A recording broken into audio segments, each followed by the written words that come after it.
बात बताओ ये सारी रे। बिना बजाए घंटा शंख बजता है। गांव भर में जब आप गांव गोद लेकर के जब ये दूरदर्शी आवाज पत्रिका अपने घर आप मंगाने लगेंगे, कोई वक्ता की जरूरत आपको नहीं पड़ेगी। अरे पत्रिका उठाए और 2-4 माँ बहनें आप चली गई गांव में, भाई लोग चले गए, किसी के दरवाजे बैठ गए, मोहल्ले के 2-4 लोग इकट्ठा हो गए, आप पत्रिका पढ़ के सुना दीजिए हमारे गुरु महाराज का ये संदेश भजन के विषय में, नाम की महिमा के विषय में, शाकाहारी रहने के विषय में, शराब के विषय में, अंडा के विषय में, हर विषय पर आपको पत्रिकाओं में। लेकिन जब आप सदस्य बन जाएंगे, 300 रुपए की रसीद कटाएंगे, साल भर पत्रिका आपके घर आएगी, एक पत्रिका हर महीने आएगी और उसी में के एक पन्ने जिस गांव को आप गोद लेंगे, अच्छी अच्छी बातें आप लोगों को बताइए, नए लोग खड़े हो जाएंगे कि भाई हम भी मथुरा चलेंगे। ऐसा सत्संगी प्रेमी भाई बहनों, तो आप जब नए लोगों को कहेंगे तो लोग आपकी बातों को सुनेंगे, समझेंगे, गीता रामायण से मिलाएंगे, फिर आप बाबा जी के पास मथुरा चलने के लिए लोग तैयार होंगे। तो आप फिर उनको होली के कार्यक्रम पर मथुरा लेके पहुंच जाइएगा, रास्ता मिल जाएगा। अब आप गांव में जाएंगे, कोई आपसे कह देगा कि भाई हम तो शाकाहारी हैं। देखिए मथुरा में हमारे छोटे छोटे बच्चों को पूज्य महाराज जी बुलवाए थे, 200-250 बच्चे युवा संगत के गए थे, गांव में पुस्तक बांटी।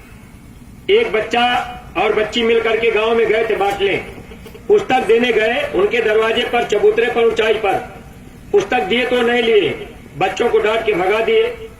बच्चे लौट आए गली में, अब वो क्रोध में हो गए। जो फर्श उनका था उस पे पानी से धोया गया था, बच्चों के पैर के जूते चप्पल के मिट्टी लग गई। अब वो भाई जिसका घर था उन्होंने बच्चों को बहुत डांटा, इतना तक के मारने की भी धमकी दी और कहे कि तुम लोगों ने मेरे फर्श पे मिट्टी लगा दिया, मैंने इसको साफ किया था, चले आए यहाँ पुस्तक बांटने। बच्चे कुछ भी नहीं बोले, बच्चों ने कहा अंकल जी गलती हो गई, हम लोग चले जा रहे हैं। फिर उन्होंने कहा कि चलो इसको साफ करो। बच्चे क्रोध नहीं किए, एक बच्चा अपना रुमाल निकाला और फर्श को जाकर के साफ करने लगा।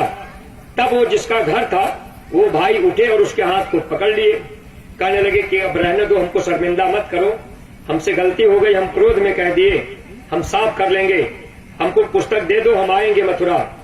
प्रेमी भाई बहनों, ऐसे ही गांव में जब आप प्रचार करने जाइएगा, अगर कोई आपको एक बार बुरा भी कह दे तब भी आप उसकी बात पूरा बर्दाश्त कर जाइएगा, हाथ जोड़ लीजिएगा, आपकी जैसी इच्छा। अगर कोई न माने, जोर जबरदस्ती नहीं, लेकिन प्रचार करने में आप एक बात का ध्यान रखिएगा। प्रेमी भाई बहनों, अगर आप गांव गोद ले लिए प्रचार करने जा रहे हैं, अब आप खुदा गुटखा बीड़ी सोटे खा पी रहे, तो आपकी बात कौन मानेगा।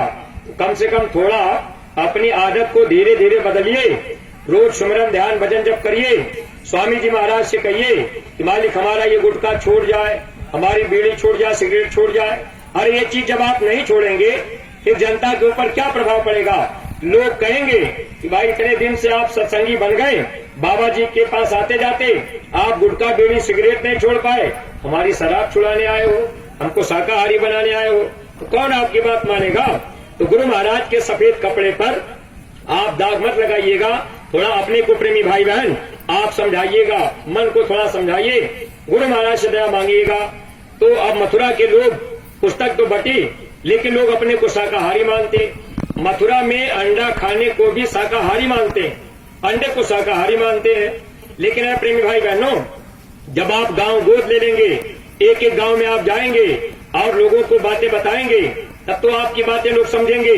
जब आप अपनी बात नहीं बता पाएंगे, अभी तक हम लोगों ने क्या किया, बहुत अगर हम लोगों ने कोशिश किया तो कोई गाड़ी कर लिया, उसमें लाउड स्पीकर बांध लिए, आप चले गए गांव में गली में से, बाबा जी का कहना है शाकाहारी रहना है।